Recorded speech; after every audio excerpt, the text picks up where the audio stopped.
Hi, this is Dave Roundtree, author of Paranormal Technology, Understanding the Science of Ghost Hunting, lecturer, author, and paranormal researcher. And when you're not busy in the field, do what I do and listen to the Malliard-report with Jim Malliard. The opinions expressed on the Malliard-report are those of the host and participants and are not intended to and do not necessarily reflect the opinions of any simulcasting radio network or sponsor. All listeners are advised to make their own decisions. It's the Malliard Report, yeah, the Malliard Report, the paranormal talk radio show with Jim Malliard as your host. See what lies beneath any paranormal activity. Go inside a world that others don't want to see. The Malliard Report, yeah, the Malliard Report. That it is, and I promised my guest I'd bring him up right now as we're starting out. My guest tonight is Scotty Roberts. He's a little under the weather, so we're going to have to bear with him tonight, but he's still a good guest. He's still a good guest, so I'm going to have him on. I was just telling everybody that you're a little under the weather, so we're going to have to bear with you, but we're going to do it anyways, because... All right. So this way I've got at least a bit of a mute button as well. I can mute out if I have to cough. Okay. So besides sick, how are you doing? Not too bad. You know, it's been things have been busy, and we're into this new book already. It's kind of funny. By the time this book, Reptilians, is coming out and releasing, and I'm doing all these interviews, I'm already 6 months out from having written it, and I'm into something else. So I almost have to read my own book to refresh my memory on things. So. Yeah, I was just joking with you. It's been a while since you've been on my show, but boy, at least you've been busy with your time away from my show. So. Yes. Trying to stay busy, and lots of stuff going on. The Paradigm Symposium, the magazine, the new book, all of that. So. Yeah. So okay, let's talk about last year's Paradigm. Yeah. You're the one that's sick. The Paradigm Symposium. How was that? That was phenomenal. We you knew some of the build up to that, and it ended up something I had said all the way along. Was I said I will be happy if people leave this event on Sunday night and say that's the most phenomenal thing I've ever experienced. I can't wait till they do it again. And that's really exactly what happened. We had that from not only ticket buyers, but from all the guest speakers as well. Everybody just seemed to love the event. And Philip Coppens declared us the #1 alternative event in the nation, if not the world, he said. So that was last year's event. So we know there's another one coming, so I was looking at the website today. Yes, October 13th, 14th? 17th through the 19th. I was close. Had October, right? What more do you want? So, yes. So what's going on this year? This year, we're going to have a little bit of a repeat from last year with just a few of our guests. We've got Giorgio Tsoukalos coming back, Nick Redfern, Anthony Sanchez, Laird Scranton, David Weatherly, Maridi Jones, Larry Flaxman, and, of course, Micah and I will be there. But we've got some new guests. We've got Robert Bauval. If you are not as familiar with him, he is an Egyptologist. I don't know if he calls himself that, but you see him in all the documentaries on the History Channel, the Learning Channel, Discovery Channel, all of that, doing these documentaries. And he gets a little more out of the history and into the spirituality of things as well. We've got Scott Walter from the History Channel H2. Their new series is here, America Unearthed. And he explores a lot of the historical mysteries and things that you find right here in the United States and the Americas. He wrote a big book on the Kensington Stone a couple of years ago, and that really kind of launched him into this field a little bit. He's a forensic geologist, and so he'll be there. L.A. Marzulli, who wrote the Nephilim series of books and also works on The Watcher. John Ward, of course, again, he is my associate in writing this book on the Exodus, and he'll be there, and we'll be doing our thing. And everybody else, I think you know, we've got P.Z. Myers is going to be coming, doing a debate with us. He's an evolutionary biologist, curmudgeon, a devout atheist, and a self-acclaimed asshole. And so he is going to be with us. And Father Jack Ashcraft is going to be there. And then Micah and I. And we've got a couple of more guests up our sleeve, but it's going to be a pretty phenomenal event. If you want to see more about it, just go to paradigmsymposium.com. I'm going to stomp for one right now, and he's going to kick my ass for it, but I'm going to stomp for him. I want you to have Thomas Fusco. You know, Thomas is somebody that we talked to, and I told him I would like to bring him up, so he will more than likely be here. So I think all I got to do is confirm it up with him. That's good. That's good. He told me not to mention it to you, but here I have to. Yeah. His work's phenomenal. So. Thomas is somebody I met in Pennsylvania. He's a good friend of Micah's, and I'm reading his book. I haven't finished it yet because I've got about 70 books on my stack, but his is one that really intrigues me, and I really think he will be an asset to Paradigm Symposium this year. And I'd like to pit him against P.Z. Myers anyway. So. There you go. So that's the symposium, which is great. Tell me let's talk a little bit about Intrepid Magazine before we get into your book. Sure. Intrepid Magazine, I launched that magazine almost 2 years ago now, and our first issue actually came out February of 2 years ago, and it was the preliminary issue that was kind of a test run, and to see if we could get subscribers, and get an interest in the magazine, and then we released issue number 1 in April of 2011, and so that's been churning along. And going very strong, very well. As a matter of fact, Intrepid Magazine is the main sponsor of the Paradigm Symposium. And we are looking to expand that magazine now that we've been at it for about 2 years, looking to expand and go into some different areas with it.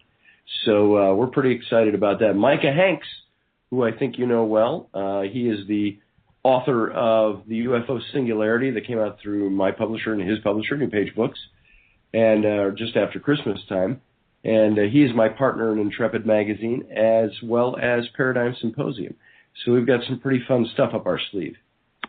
I haven't had him on yet, but I listen to him every time I see him being interviewed. I try to listen to him. He's always bringing something. See? Right, so yeah. Scribbles that in my margin of my notes for tonight. Book, Micah Hanks. Well worth talking to. He's a good man. People are always suggesting guests to me, and I, for some reason, just one of those things that you just overlook for no apparent reason. I don't know. Anyways, back to the topic. Yeah. So the history of the reptilians, the new book, came out yesterday. It did, officially yesterday. The Secret History of the Reptilians. And that title could be a little deceiving. Everybody goes, ooh, yes, a book on reptilians. But if you look at the subtitle, I call it The Pervasive Presence of the Serpent Throughout Human History, Religion, and Alien Mythos. And while the book does deal with the whole reptilian idea that's out there, alien reptilian race, I dig more into the mythology that built the reptilians as we know them today. The things behind it, the things from ancient times. I talk about religion building, myth building, and that perhaps what the reptilians have become today, even if there might be something to it and something to the argument, it starts to resemble exactly the same kind of mythology we've built throughout mankind's history. And it looks like religion building. It looks like myth building and legend building. So that is really the conclusions I draw, yet leaving an open end because like John Ward, Dr. John Ward, who I'm working with, he's a British archaeologist in Luxor, Egypt, and we're working together on this new book on the Exodus. It's like he will always say, he says, we weren't there and we don't know. And so when I've been talking about the reptilians, I've done a couple of interviews, and some questions will come. Do you believe the reptilians are the race out in outer space that started the Big Bang? And I said, it's possible, but I have absolutely no idea. Because you know why? I wasn't there. And there's nothing proving that it was. As a matter of fact, very interesting. You go do a search on Google right now for reptilians or reptilian aliens. When I did it while I was writing the book, I ended up with 1,600,000 some different sites talking about reptilians. Only a handful of those sites, when you really started to dig, gave you any kind of unique information, or interesting, or scientific, or intelligent information. The rest of those sites, I looked at the top 10 sites and I listed them in the book. Then I gave links to them in the book, and I said, out of these top 10 sites, look at them. All the information looks exactly the same, and none of them cite each other as sources, and nobody cites sources of their information anywhere. So it's like going to an encyclopedic website, or hundreds of thousands of them, where everybody has the same information, but nobody cites any sources. So everybody's been copying off of copying off of copying off of copying, and the big question is, where did this information come from? How do you know the reptilians are an alien race that came from the constellation of Draco? How do we know that? But everybody talks about it. And they talk about it matter of factly. You'll be reading a site and it'll say, the reptilians came originally from the constellation of Draco, hence the name Draco and dragon and reptilian. And they landed on Earth and they did this and this. And I'm reading and I'm waiting for, okay, give me the punchline, or give me the information. Tell me how you know this. Where did this come from? You look for footnotes. You look for citations. Nothing anywhere. It's all the stuff of myth building. It's all the stuff it's almost like a religion. And I kind of put it this way. I say, it's like a long, long time ago, some guy had a spiritual experience, or an experience of some kind. You can call it spiritual. You could call it emotional. You could call it psychological. You could call it a physical, real experience. Some guy had an experience, but he was the only one there. And he started telling all his family and his buddies, I had this experience, and I got to tell you about it. And I think I was visited by God. And what happens? Some people will go, Fred, you're a little loopy. Other people would say, Fred, I buy your story. I think we should maybe build an altar to this God.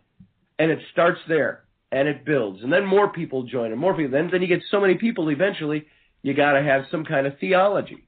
You got to have some kind of systematic way of explaining what you believe. So you build in a set of rules into your religion. And you become a religion out of nothing. Out of one guy's experience that nobody else saw except that one guy. Except 100 years down the road, if it's still in existence, you might have 1 million people believing in this thing. I think this is the same kind of thing you see in a lot of the alien mythos that we deal with, a lot of the reptilian mythos, a lot of the Nephilim mythos that we look at. There's a lot of information out there that seems to indicate there was something there, but there's no proof, there's no evidence, there's no citation points. All you can do is speculate after a certain point. And so I think with the reptilians, you're seeing this same thing. You've got something that there might be something to this, and probably is, but there's no way to know for sure. All right. Well, thanks. Yeah, it's interesting. My guest tonight is Scotty Roberts, in case you missed it coming in, because you might have. And so is there a connection between the reptilian and the, oh, good grief, I just lost it, Nephilim? Sure. Yeah, I think there is. As a matter of fact, that's why I chose this topic to write about in the second book, because it seemed like a really natural segue off of the Nephilim. I believe that there are some of the people who have written the most prolifically about the Nephilim have been guys like Zecharia Sitchin. Now, Sitchin, in his works, he only wrote a dozen books in his life, but he put forward some theories, and he's one of those guys that many, many, many, many people out there have hinged their theories to. Yet, the problem with Sitchin is that he had his own problems in developing his theories. Sitchin talked about the Nephilim, and he also talked an awful lot about the reptilians as coming from the Anunnaki. And there's a lot to be said about the Anunnaki these days. I'll bet you people could tell you, they could name the word, they could say the word Anunnaki, and they could tell you a little bit about them, but they couldn't tell you anything about who they were in history, or who they were in religious mythology. The only way the Anunnaki seems to come up anymore in pop culture, even though, and it's so overused, it's become almost a household word, just like Nephilim, is in relation to ancient aliens or paleo contact or ancient reptilians, things like that. And so I wanted to write this book because it segued off of the end of the Nephilim. I kind of leave you hanging with the Nephilim saying, it's very possible that there was paleo contact, ancient contact with non-human entities. I can't prove it, but the biblical stories, the other religious stories, all the different cultures out there with stories that talk about beings like the Nephilim, all linking themselves to great floods, just like the biblical story does, it seems to me that there's enough there to say every culture was hailing back to some common event.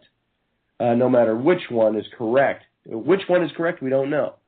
But it left us with that hanging question about who were these beings that came from another place. And as I started doing more study, I looked back into the Sumerian culture, which was, until very recently thought to be the oldest civilization on the planet Earth, dating back to some 4,800 BC. Now, the thing is, we have found since then places like Göbekli Tepe, which is all over, ancient aliens. It's all over archaeology and anthropology. It's that series of circular temples that they found in northwestern Turkey about 15 to 20 years ago, and it's really only hitting public eye in the last few years. And these temples date back to 12,000 years BC, which is a good 7,000 to 8,000 years earlier than the Sumerian culture. So we don't know anything about the people who built those things, but the civilization that we've always hailed back to is now no longer the oldest civilization on the planet, but the Sumerian culture and their caste of gods. Just like think of the Greek gods, think of Olympus and Zeus and Hades and Apollo and all these other gods. And this is the same type of situation you had with the caste of gods of the Sumerians. They had their pantheon of gods, and they were known as the Anunnaki or the Anuna. And this group, there were stories in the old cuneiform tablets that you can go and you can look at them. I got a book sitting right here on my shelf of modern translations in the last 15 years of some of these old cuneiform tablets. And it tells the stories of the Anunnaki and how this caste of gods had grown weary of doing their own work, and they were tired of tilling their own ground, mining their own resources, digging their own canals for irrigation. And so the chief god, Enlil, said to Enki, one of the lesser gods, if you will, one of the gods, like Zeus saying to Apollo, he says to Enki, he says, I want you to create primeval man that he may do our work for us. And so Enki gets together with one of the goddesses and they do all their thing and they produce mankind, ancient mankind, primeval man, it says. And primeval man did all their work for them, dug their canals, tilled the ground, produced their crops, mined their resources. Well, then after a while, in this story, you've got the story of King Atrahasis. And Atrahasis appeals to his god Enki. Enki, the same god who helped create mankind. And he says, you've created us, O Lord. He says, but we are so overburdened. We plead to you for help. Enki hears their cries. And he comes down, teaches them how to rebel against Enlil and the other gods. Delivers the forbidden knowledge of the gods. And Atrahasis rebels, and they're successful in their rebellion. They free themselves from the gods. As a result, Enki is condemned by El, he and his followers, to dwell forever in the subterranean caverns of the earth as punishment. Now, this story is about 1,500 years older than the stories you find in the book of Genesis. You have, if Moses indeed wrote the book of Genesis, Exodus, Leviticus, and Numbers, and Deuteronomy, the stories that you find in Genesis about the Garden of Eden and the flood and the Nephilim and all of these stories came after, about 1,500 years later than the Sumerian culture's stories. Now, follow me on this. You have the Sumerian culture who had their chief god, El, their lesser god, Enki. Enki was also in a neighboring city of Acadia known as Ea, so Enki-Ea, we always call him. And these gods and this religion and mankind moved from the Fertile Crescent area around the Euphrates River area, what is now Iraq and Iran, and moves down into the Canaanite region, where the Canaanites and eventually the Hebrews, or the precursors of the Hebrews, pick up the name El.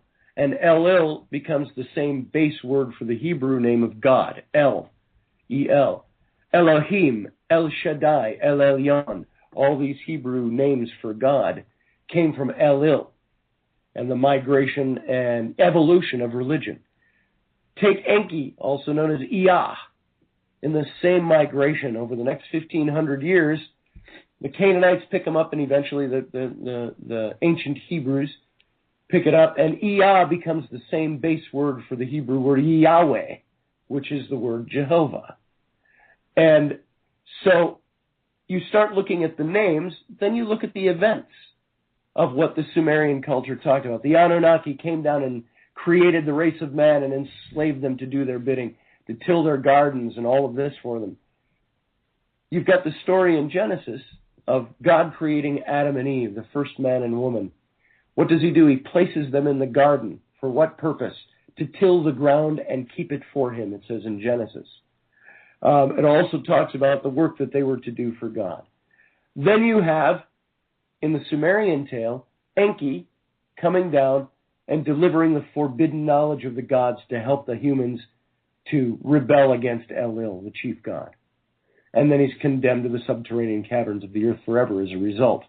In the Genesis story, you have, and we talked about this when we talked about the Nephilim, the Genesis story, you have the serpent character known as Nakash, who comes down and, without getting into it too deeply for time, so we may have talked about this in the interview about the Nephilim, I believe the whole Genesis Garden of Eden account is an account of sexual encounter. It's not an account of eating forbidden fruit.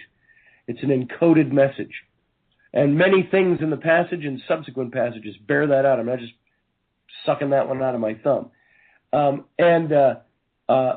The serpent character, Nakash, the definition of his name or title, Nakash, means trickster, illuminator, bringer of knowledge. And this is what the serpent character was in the biblical account. And I write about him extensively in this book, Reptilians. So once you start to see the similarities between the Genesis story of the creation and the Sumerian story of the creation of mankind, the Garden of Eden story, of paradise versus enslavement, of forbidden knowledge given by one of the gods.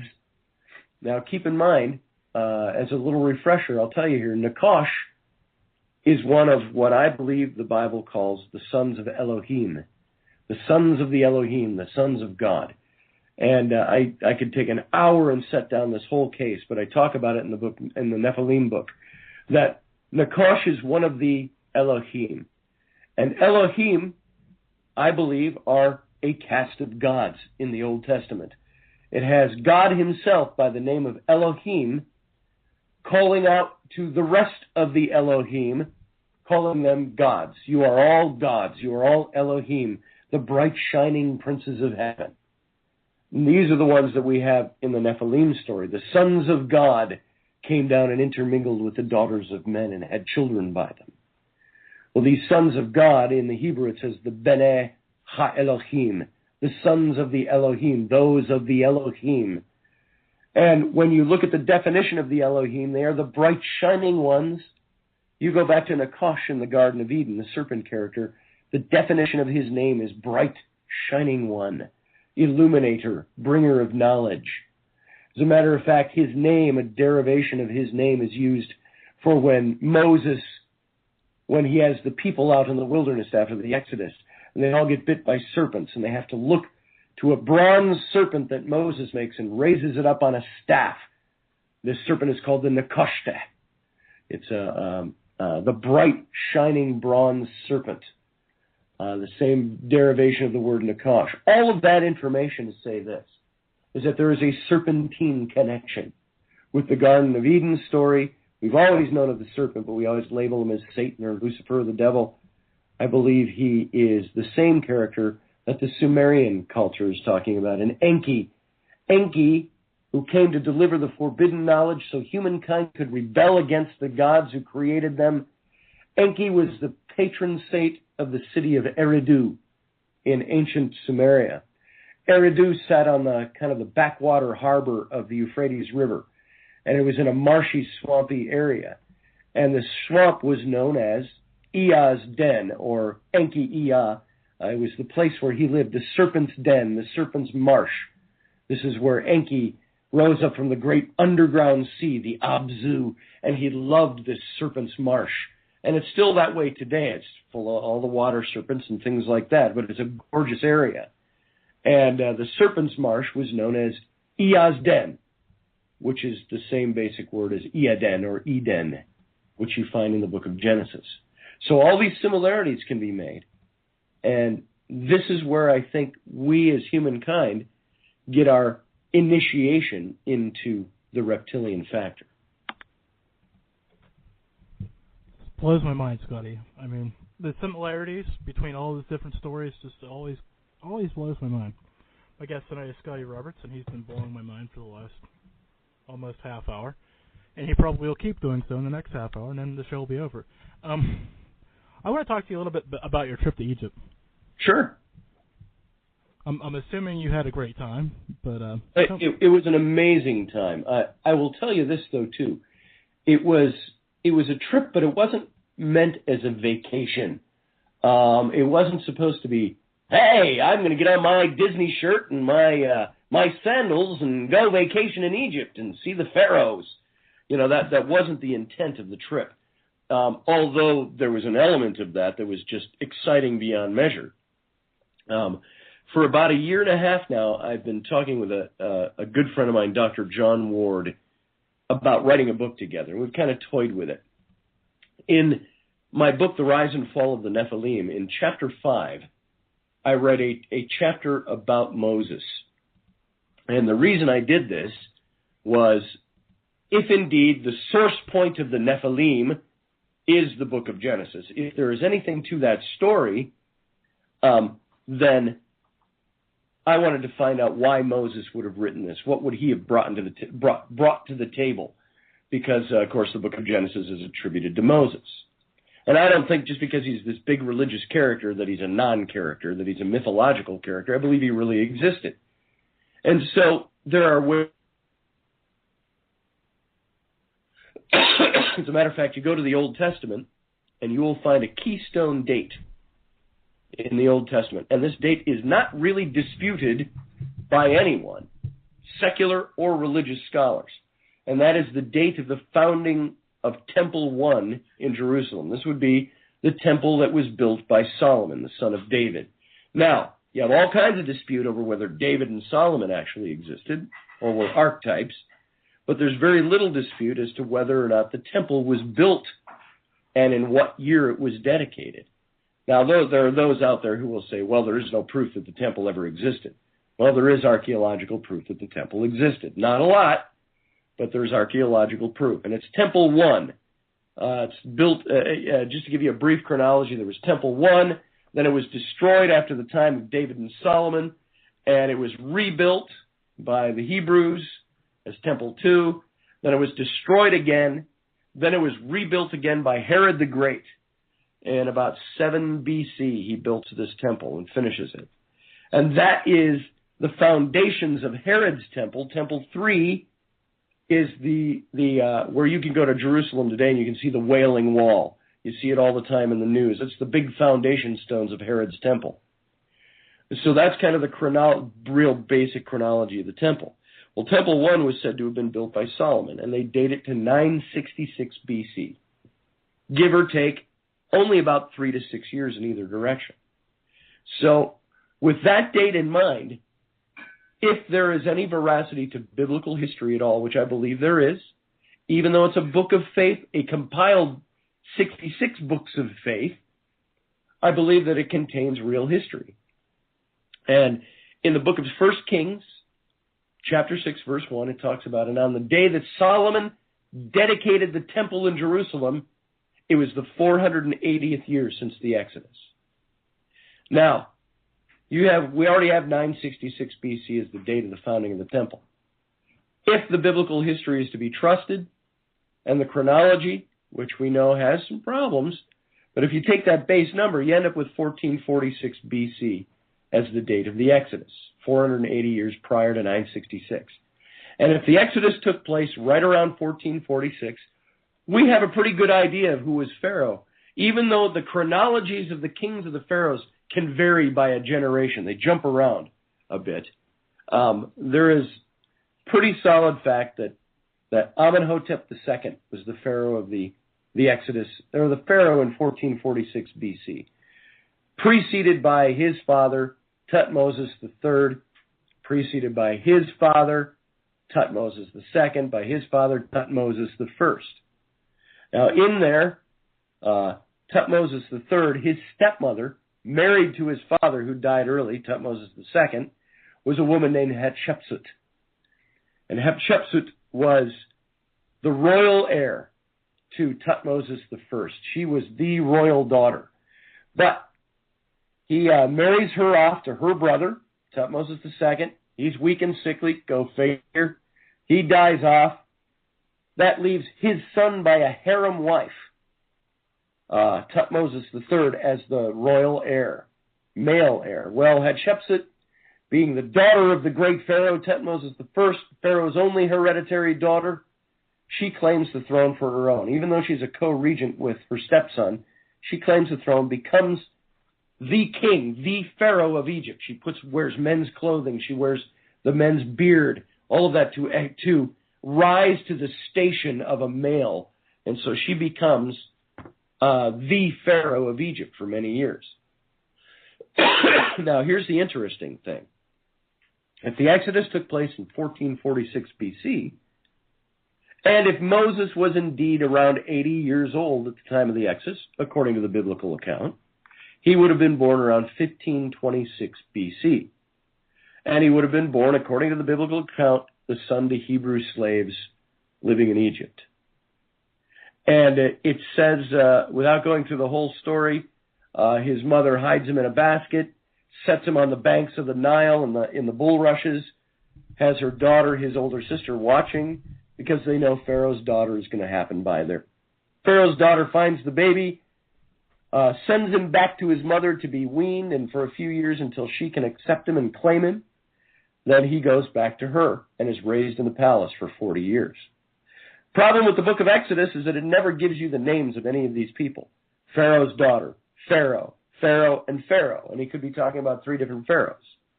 But Pharaoh's daughter, it's interesting. If Moses was born in 1526, there was only one woman alive in 1526 who bore the actual title of Pharaoh's daughter. And it meant, this is my only hereditary daughter.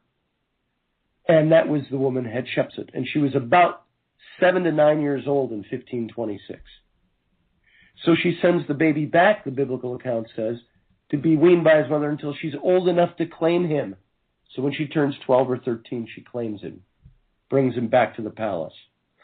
So I believe Moses was raised by none other than this remarkable woman, Hatshepsut, who, when she becomes co-regent with her stepson, Tutmosis III, deposes him and takes over as pharaoh. when she dies, in history, she dies, and Tutmosis III comes to the throne in his own right, and he strikes every image of Hatshepsut off of every temple, off of every wall carving, off of every statue, off of even her own funerary temple. You can go there today like I did just a few weeks ago, and you can see her image meticulously, artistically chiseled out in every spot.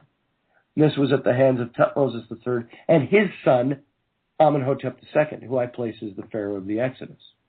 Now, what's very interesting in all of this chronology, when you start to look at this is why I went to Egypt. I wanted to find Hatshepsut. I wanted to find a man named Senenmut. Hatshepsut had a man named Senenmut that was the tutor to her daughter, Neferuri. Now, not only was he a tutor, and got to get out of your mind the picture of a tutor just being a classroom kind of guy. Tutors were usually people that had military experience, had experience in politics, and they were elevated to those royal positions because of what they had accomplished in life. Well, Senenmut is said to be about 7 to 10 years younger than Hatshepsut. He is a commoner. Even though he has a family in Egypt, an Egyptian family, there's not much known about them. They say Hatshepsut takes him, bestows a dozen or more different royal titles on this guy.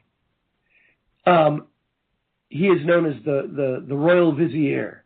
He is known as the royal architect. He is finally given a title that's called the hereditary crown prince of Egypt that Hatshepsut bestows on this guy.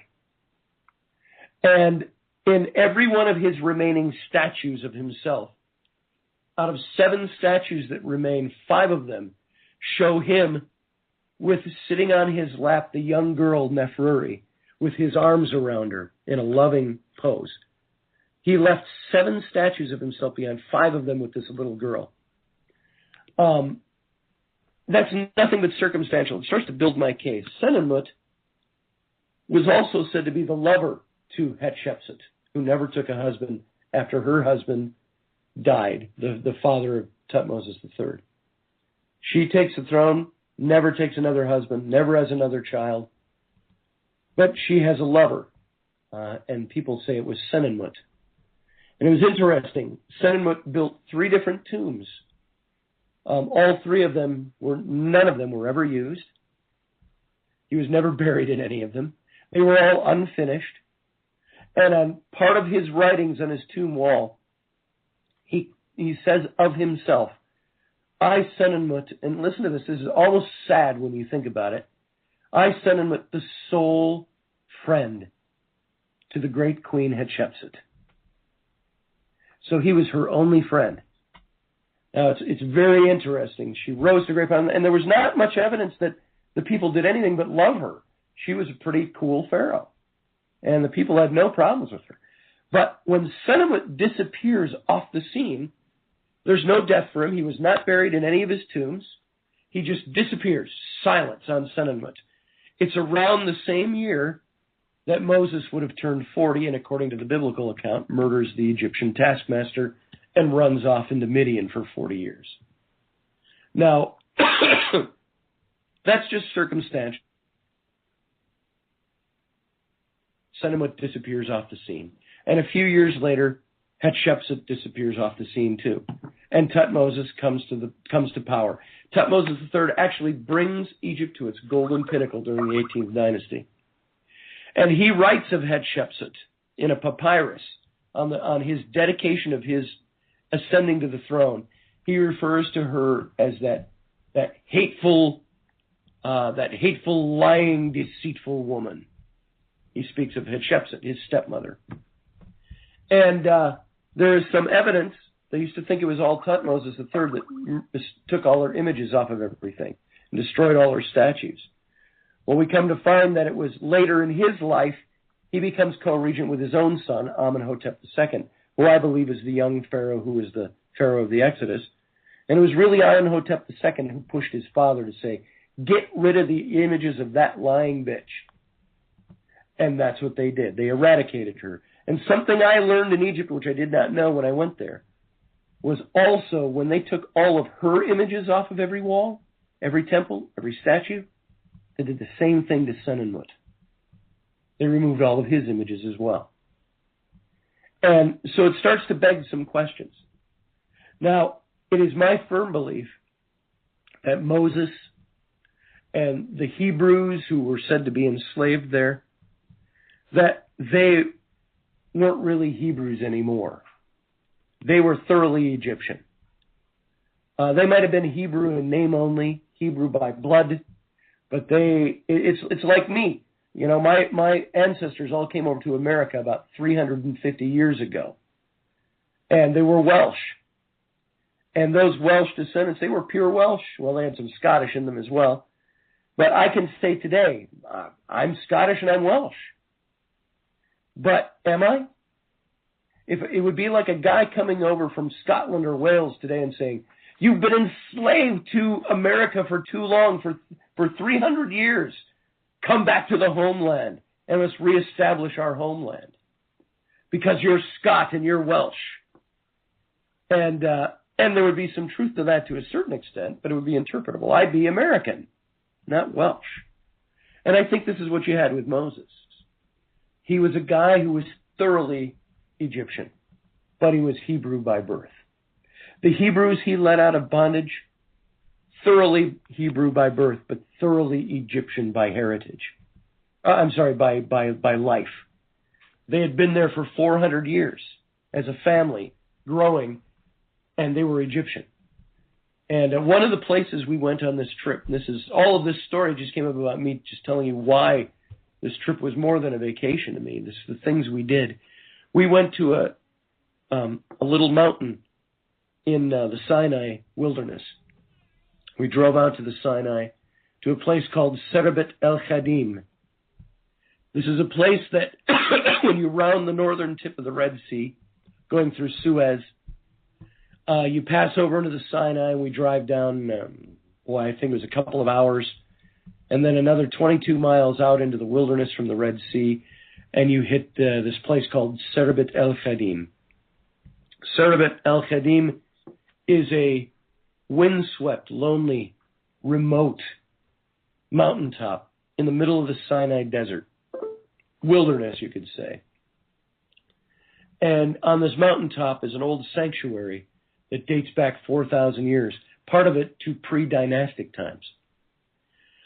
There were all kinds of turquoise and copper mines. I think it was more turquoise mines in in the mountains around these areas. And so they built some temples up there, some memorials. And it started in a cave, as a cave to Ptah, the serpent god. He's the same. Ptah is the serpent you see on all the Egyptian crowns. And there's also the cave to Hathor. Hathor was the cow goddess of the Egyptians. Sounds funny by our standards, especially living here in Wisconsin, Dairyland, but the cow was an actual goddess to the Egyptians. And on this remote little mountaintop, each successive pharaoh built a little chamber. And it was like a series of temples and chambers. And they weren't much bigger than, a small house, these little chambers. And they were built out, and there's all these stelae, these tall, they look like tall tombstones. Some of them only 3 feet off the ground, others about 8 feet tall. And they have all the deeds of these pharaohs and things about these pharaohs inscribed on them. And we went up there because it is, both John and I, we have different views on when the Exodus took place. He disagrees with me on my Hatshepsut view, by the way. He places his 80 years further out under Amenhotep III and his whole series of pharaohs. So we're writing about these guys in our book. But on the top of this mountain were chambers to both of the pharaohs that we felt were the pharaohs of the Exodus, as well as, now get this, remember when I said that Tutmosis III and his son Amenhotep II struck out all images of Hatshepsut, his former co-regent who usurped the throne from him. They strike out all her images. Nowhere. You can't find them anywhere. We went down to Luxor, 4 hours south of Cairo. Well, of course, that's where the old palaces were, Luxor. But an hour south of there, down the Nile, is the quarries of Gebel El Silsila. This is where John Ward and his associate and fiancée, Dr. Maria Nelson, work, this site. And we were looking through all the shrines there, the tomb shrines. And even down there in a remote quarry, you've got the images of Hatshepsut and Senenmut all scratched off and chiseled out. So everywhere. But the interesting thing, John and I spent the night before climbing Sarabit el-Khadim. We spent the night in one of the Bedouin tents of the local sheikh. I can't get it off the top of my head. It'll come to me. But he put us up for the night, fed us dinner, fed us breakfast, and we went up with a couple of the guardians, they call them, the people that are governmental officials for these different sites and in the Sinai region. They walked us up the side of this mountain, and we got up there. It took us about 2 hours to climb up to the top. And he said, the guardian said, "Scotty," he says, "I have something to show you." Now, mind you, I can't name this guy right now, but this guy was the head of all the Sinai for the antiquities of Egypt. So he walks me over to one of these steles. It's atop of one of these tombstone-shaped structures that had been broken off.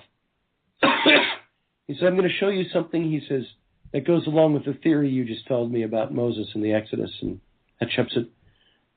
And he showed me an image of, and I've got it on our Facebook page for the Exodus book. It shows 4 images of characters. One of them is Hatshepsut, and standing face to face with Osiris, the god Osiris. And above her name, it has the symbol, the male symbol for the king. So she is listed as the king, Hatshepsut, the king of Egypt, the pharaoh. On the just past Osiris, you see a figure of Hathor, the goddess, facing another figure which is kind of eroded away, but it's clear enough to make out. And above his head, it says, it's Tutmosis III, the king of Egypt. And it shows the 2 of them as kings facing the gods on the same stele, in the same hand, in the same kind of art. And it was one of the rare pieces that exists anymore, showing that Hatshepsut and Tutmosis III were once co-regents before she took over. And it was so remote a location, it was probably something that just got overlooked. And so the image never got wiped out or destroyed by Tutmosis III. So we climbed that mountain, we found these things up there. And it is my contention that this mountain is the holy mountain of God, known as Mount Sinai in the Bible.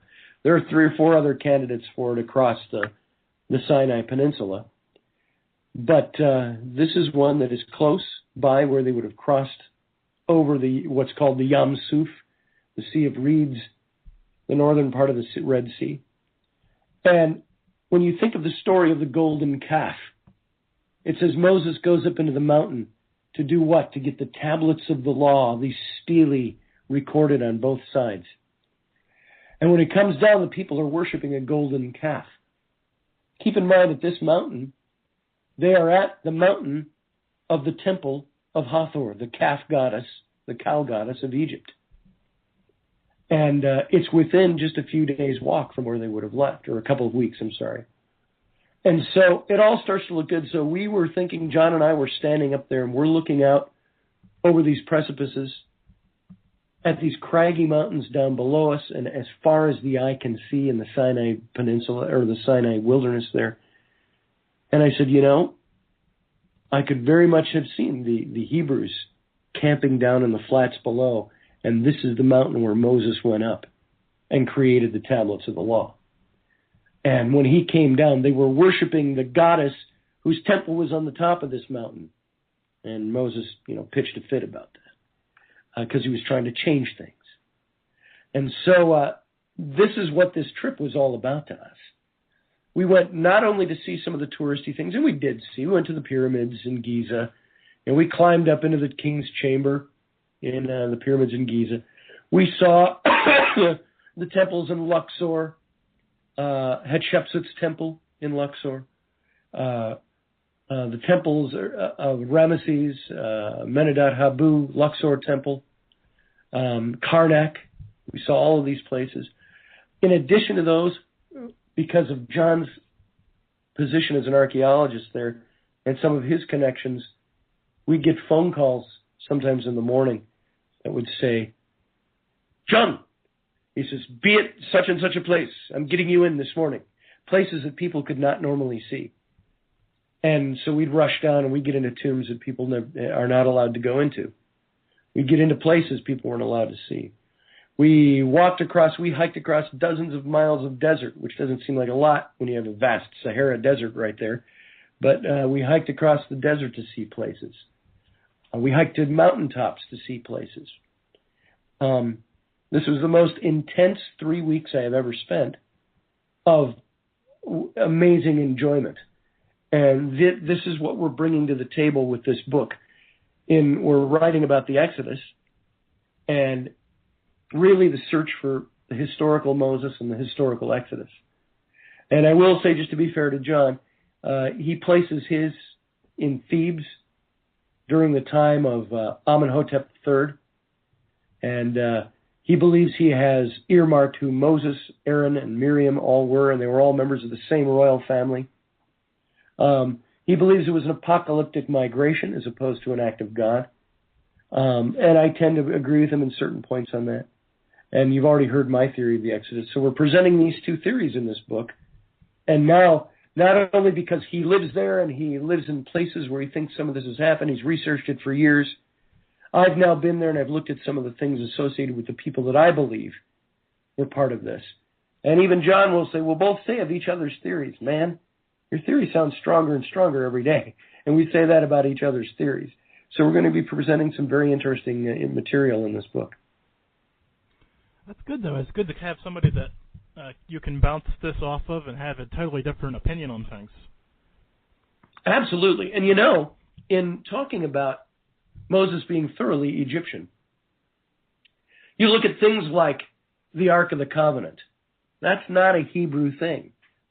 It's a thing they built, but it's a thing that came from Egyptian worship. It's a bark shrine. And you can see pictures. I took thousands of pictures while I was there, but I've got to have dozens of pictures from all these different temples of different bark shrines that you go, hey, that's the Ark of the Covenant. Well, it's not. It's a bark shrine. You also have the Tabernacle of the Covenant that Moses built in the wilderness. The big, he put up the poles and they built the big temple out of, basically it was made out of tent material. And they had the holy place and the Holy of Holies and all of this. That's set up exactly like an Egyptian temple. There's so many things about the story of Moses that smack of Egyptian that it is uncanny. And so these are some of the things we're going to dig into. And what we have to be very careful in this book to do, because we even have the archaeological and Egyptological communities over there in Luxor and Cairo who know John and have talked to us and met us, talked about our book, that are very intrigued. They're kind of watching us a bit in a friendly way to make sure we do our homework right and that we're doing the right thing. So we have to establish the academia and the scholarship behind this. Then we're going to drift off into some of the speculative material once we've established the facts and say, now, we've established this fact and this fact and this fact. Here's the speculation we have. Here's why we think this works and this works and this works, and why this mysterious thing is here and this spooky thing is here and all of this. So the book is going to be fascinating, I believe, from that aspect. Sounds like it. So we're running down on time. Of course, that's always how the show goes. You run out of time when it just gets good, but that's okay. So I'm going to I want you to, for all your websites out there and tell people where they can find you and all that, how that glorious moment that every guest loves, that time to self-promote. Sure. Yes. Well, my book, The Secret History of the Reptilians, is available now, as my publisher likes to say, available in stores everywhere. And anywhere books are sold. So, but if you're an online shopper, Barnes & Noble and Amazon both carry it. And you can find that book just by going there, obviously. My personal website, if you want to see more about what I do, scottallenroberts.com. And spelling of my name, you'd think it'd be so easy with 3 simple, easy names like that. But Scott with 2 T's, Allen is A-L-A-N, Roberts, ScottAllenRoberts.com. And also my magazine site. You can get to all of these places through any of these sites have all these links, but you can go to intrepid-mag.com. That's the magazine. And from there, you can even go over to the Paradigm Symposium site. You can click on the link there if you're interested in finding out more about our symposium and how to get tickets for that. And I'm going to throw one more in there. If you're on Facebook, you can find me. I'm pretty easy to find, but because there's other Scotty Roberts out there and Scott Roberts out there, and I didn't want to be Scott Roberts 12792, so I said I'm at facebook.com /MrMR.Scotty.Roberts. And if you go there, you can also go to one of our group pages on this Exodus book. It's just simply that, facebook.com /groups/Exodus book. And you can see we put up photos almost every day we were out there. We put up photos every evening. And there's several folders filled with photos of the things that we did, our exploits, the fun we had, the adventure we had, and some of the stuff we learned along the way. Of course, we couldn't reveal everything because we're writing it in the book, but this will give you a good way to follow what we're doing. Yeah, heaven forbid you give everything away. We can't have that. We have to have it back on. When's the new? Probably what did you say? When's the new book? Well, we are gearing this, and we're working with our publisher very closely on. It's all dependent on John and I meeting very tight deadlines on this, but we're trying to have it out by October for the Paradigm Symposium. Sounds good. I'll mark that down and get you on right around then, so we can talk about that in the Paradigm Symposium, of course, more in depth than we touched on it this evening, but things are still fluid with that. Yes. Give you one last chance to sell some tickets. Very cool. Not that I don't. I hope all my listeners buy tickets, but I realize that probably only a handful are in the neighborhood, but that's okay. It's always nice to be able to sell tickets to these things because they're majorly expensive to put on. I think this event cost us about $100,000 this last year to put on, and so when you're trying to bring in all these quality names and give it a quality show, so people learn something and enjoy being there. It costs money. Yeah. And so we're trying to put on a good show, a big show, an interesting show, and event. And so the costs are up there. So it would be nice to sell out. We would love to do that. So if you would like to get tickets for this, just go see them. As a matter of fact, until March 1st, there is still an early bird special going on. So if you go to ParadigmSymposium.com and look at the ticket prices, you'll see there's, I think, $50 off of each ticket package right now. And on March 1st, they go up to full price. See, so you better hurry.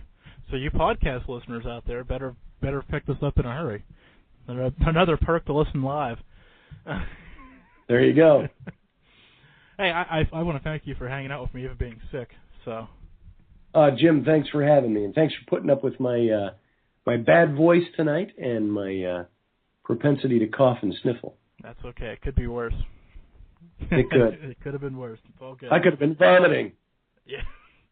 We're knocking stuff over. You did that the last time you were, or was that 2 times ago? Yeah. You were clashing. I think last time we talked, it was like 10 or 15 below zero, and I was out in the garage because it was too noisy in my home, and I ended up kicking over the heater, and I broke it. Yeah. It was done. That's right. I froze during that interview. All right, Scotty. Well, thank you, and hey, I've got to go. Thanks for having me, Jim. Well, before we flip that on-air sign to the off position, a quick reminder. For all things about the report, previews, and reviews, go to italkparanormal.com. That's italkparanormal.com. Good night. This is Thomas Fusco, author of the book Behind the Cosmic Veil, A New Vision of Reality, and you are listening to The Mallard Report. Hey everybody, it's the Mallard Report.